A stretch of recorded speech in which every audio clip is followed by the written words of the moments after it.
SK텔레콤 해킹 사고, 이거 굉장히 여파가 길게 이어지고 있는데요.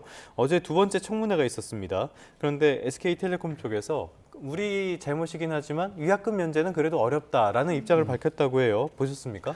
정확히 면제가 어렵다라는 뉘앙스보다는 좀 법률적 더 검토를 보겠다. 해보겠다라는 건데, 말씀하신 대로 숨은 뜻은 그게 손해가 너무 크니까 위약금 못 주겠다라는 거고요. 예.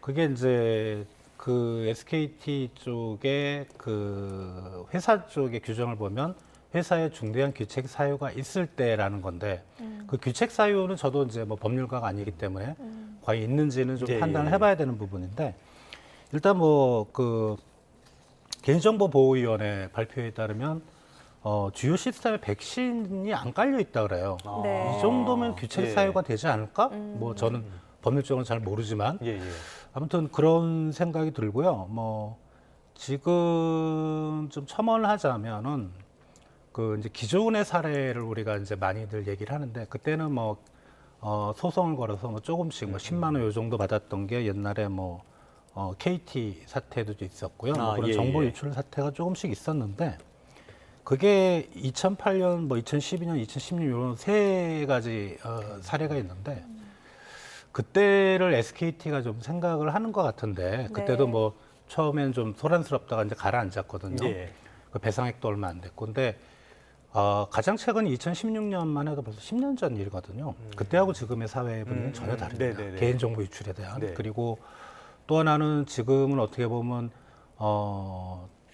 대통령 선거도 있고 정치 사회적 불확실성도 상당히 높고요.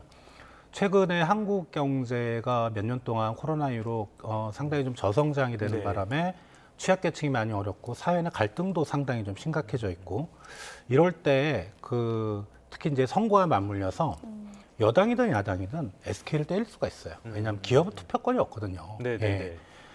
그리고 이제 SK 점유율이 한 40% 정도 된다면은 한 2천만 명 넘게 지금 가입이 돼 있다는 거잖아요. 근데 그런 사람들을 위해서 정치권에서 표를 얻기 위해서 기업을 때릴 수가 있거든요. 어제 청문회만 봐도 여야가 따로 없더라고요. 그렇다면 SKT의 물론 뭐 나름의 회사 사정도 있고 뭐 굴재율이 대기업이긴 하지만 좀 더 적극적으로 좀 대응을 하는 게 낫지 않을까?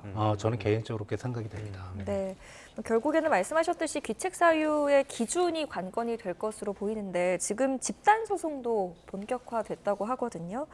소송 참여자가 지금까지 3만 명이 넘는다고 하는데 실제로 배상 받을 가능성은 어떻게 보세요? 배상은 과거에 뭐 한 10만 원 정도 받았던 케이스들이 있었나 봐요. 근데 그거는 이제 법률적인 판단이니까 제가 뭐 판단하기는 어려울 것 같고, 근데 정말 아까 뭐 말씀드렸던 만약에 뭐 백신이 안 깔려 있거나, 그다음에 뭐 안전장치를 충분히 갖추지 않았거나 이러면은 귀책 사유는 저는 될 수 있다고 봅니다.